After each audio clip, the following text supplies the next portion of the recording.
винтовка? Хорошая. Лучше. Видишь как?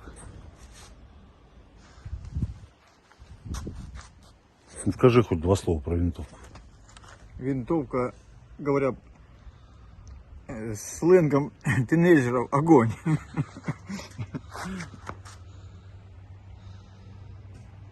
Винтовка класс. Вообще это винтовка Мосина 44-го года. 44 года. И они были очень хорошо консервированы. И мне кажется, из них вообще не стреляно. Стволы просто идеальны. Ну, просто идеальны. Вот так, как сейчас ребята стреляют за ними, не бы было возможно, если бы ствол был раздолбанный.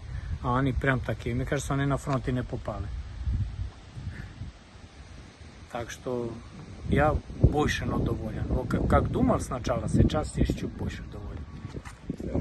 Прицел здесь тоже хороший.